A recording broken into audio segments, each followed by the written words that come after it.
Thank you, Sherry. My name's Francine Spinelli, and I'm with Accelerate Her.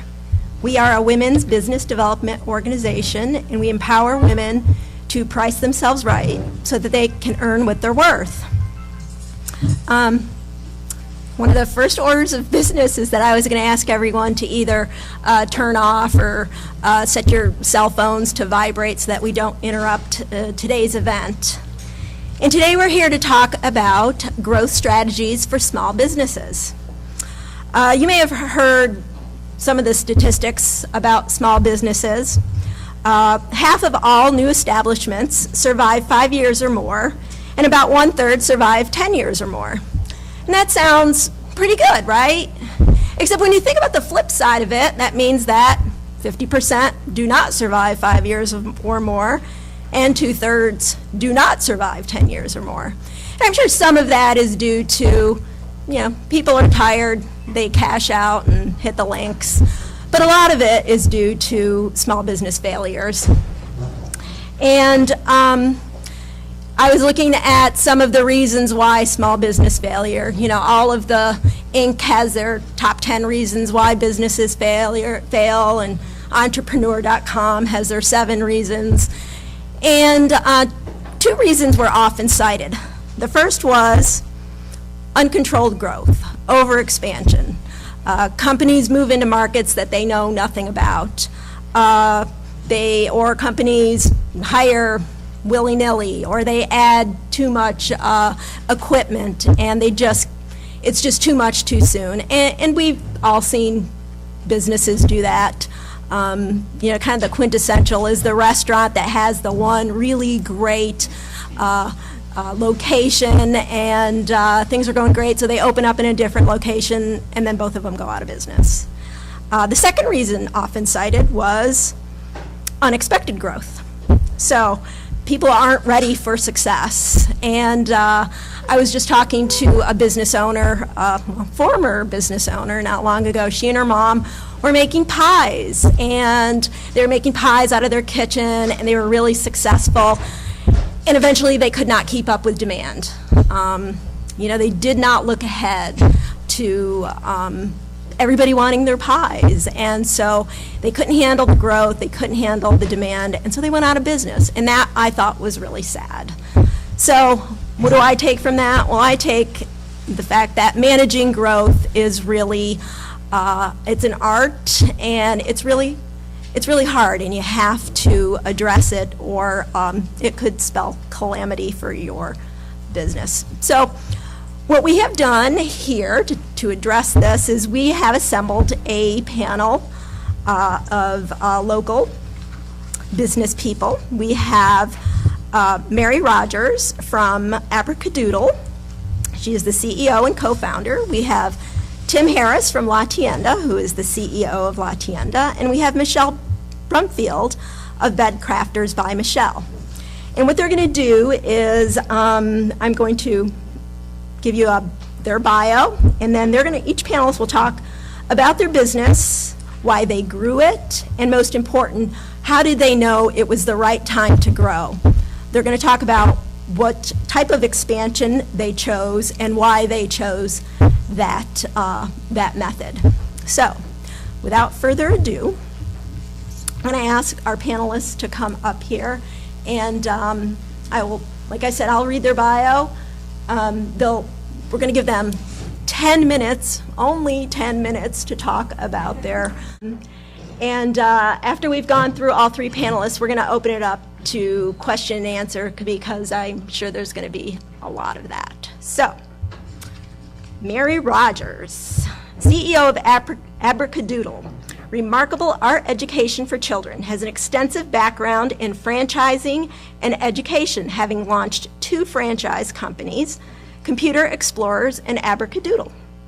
Her current company, Abracadoodle, was co-founded with franchise executive Rosemary Hartnett in 2002 and began franchising in 2004. Today, they have about 140 locations.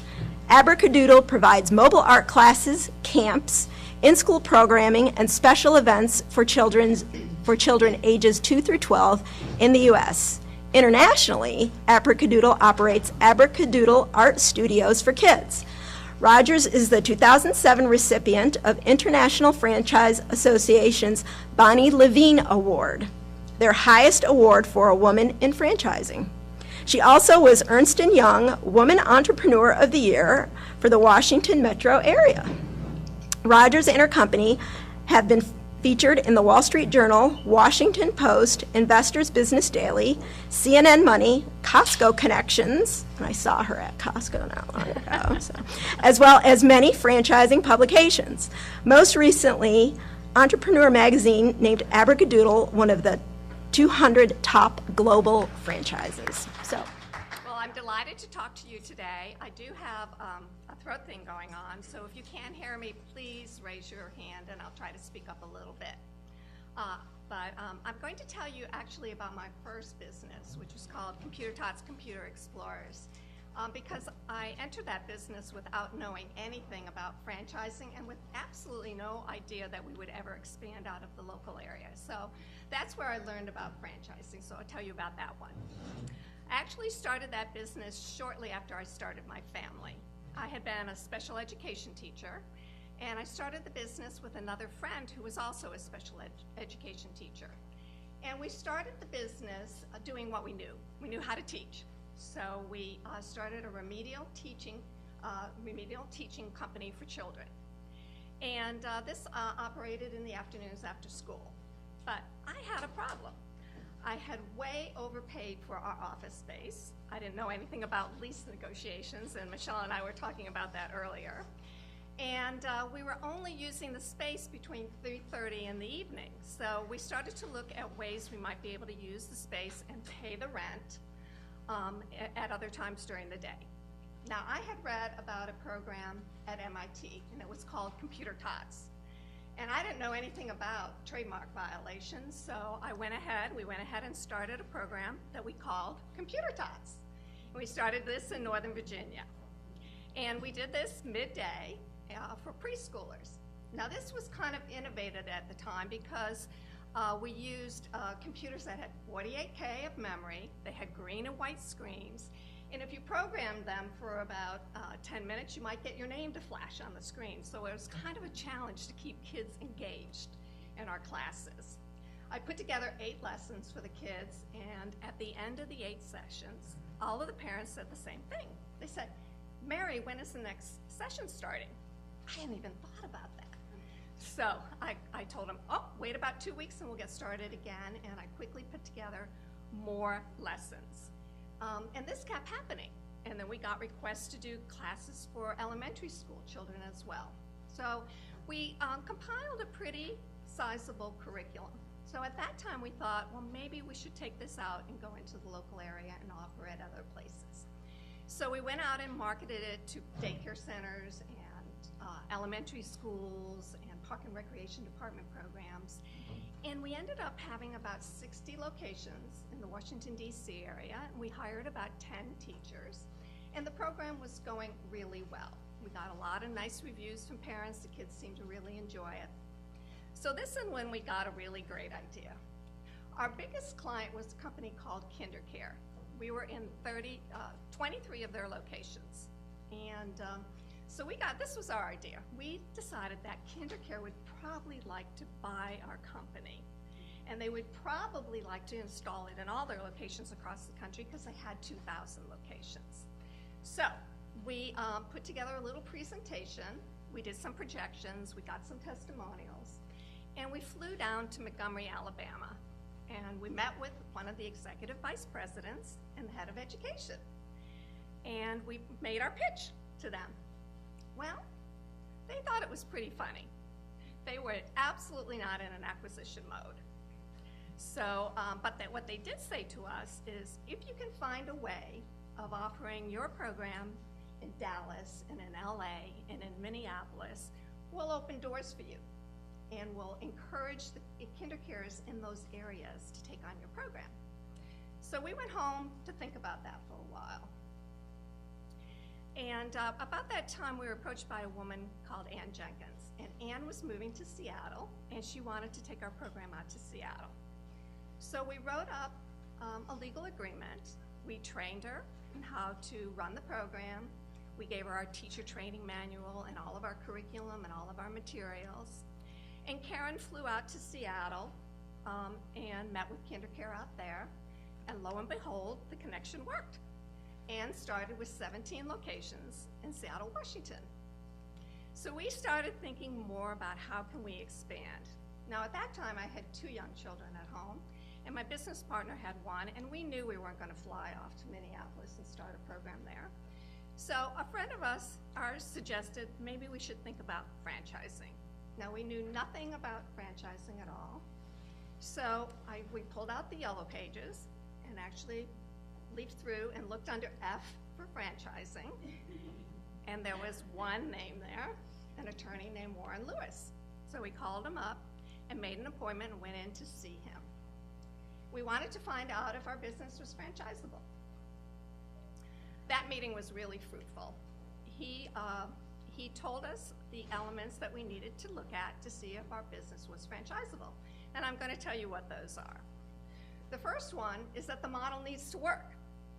And it has to be easy enough so you can teach somebody else how to run that business, but complex enough so there's a barrier to entry, so it's not easy to duplicate. So we met that criteria.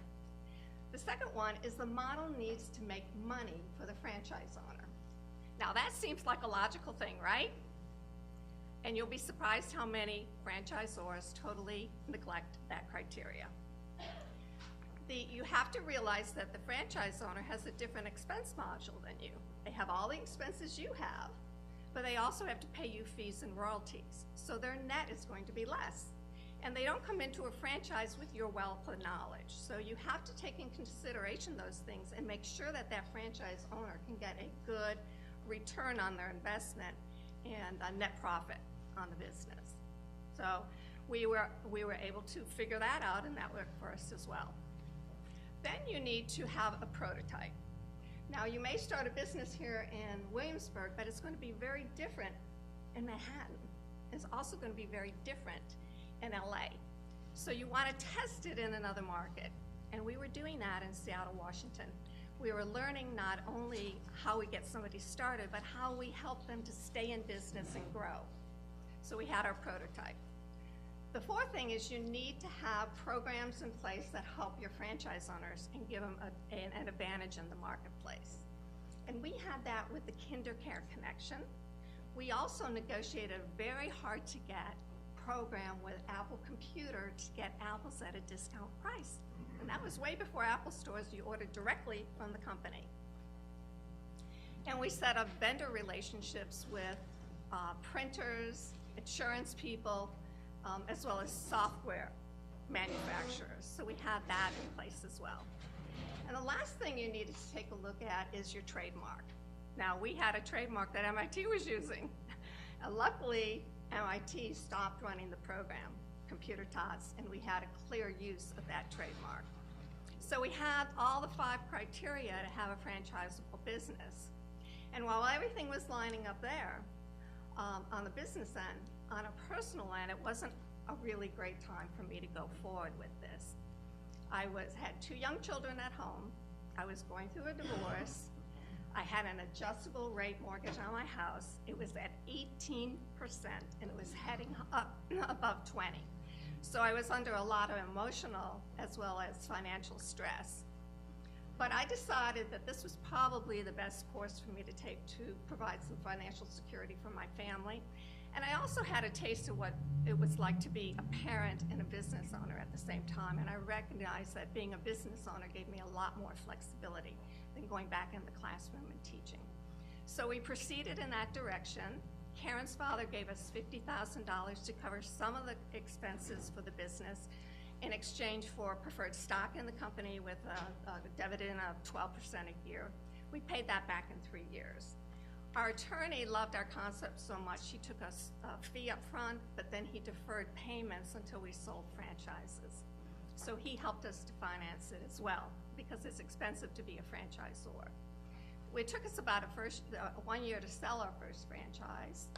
And I knew a lot about education, but I didn't know a lot about franchising or business. So I started by getting involved with the International Franchise Association, which is a great organization if you're thinking about being a franchise, or even if you're a well-developed franchise like McDonald's. It covers the whole gamut. And we got involved with them and took advantage of all of their educational programming. And I also got involved in a CEO group that I was part of for 7 years. And in that group, I learned how to read a cash flow statement and what are the employment issues I need to be concerned with. So we really invested in our own education as we grew the program. When my kids became teenagers, I decided I wanted to back off. And so what I did was I hired somebody to come into the company and take my role in the company. And I sold my interest in the company to my business partner. And at that time, we had 155 franchises, and we were in 11 countries. Fast forward 5 years, kids went off to college, and I started the second franchise, Abracadoodle. This time we knew what we were doing in franchising. It was a whole lot easier ride. But franchising has been great for growing my businesses.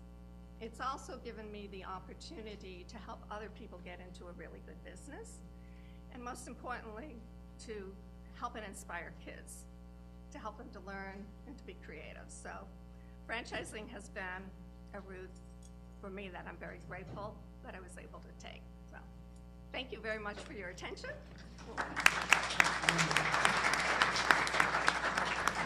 Thank you, Mary. It's very inspiring. Next up is Tim Harris. Tim graduated from William & Mary in 1991 with a degree in international relations and is bilingual. Swahili, right? No, Spanish, right? In 1995, Tim created his first website for high-end furniture. In 1996, Tim struck out on his own and started the first national cloud-based Tea Time network. In 2001, Tim joined Tienda Inc., where he currently serves as the CEO of the 50-employee firm. Tim has offices in Toano, Virginia, Valencia, Spain, and San Sebastian, Spain. Tim also runs Harris LLC, a high-tech consultancy. Tim was named the top 40 under 40 by Golf Business magazine. The software for teatimes.com was inducted into the Smithsonian in 1998.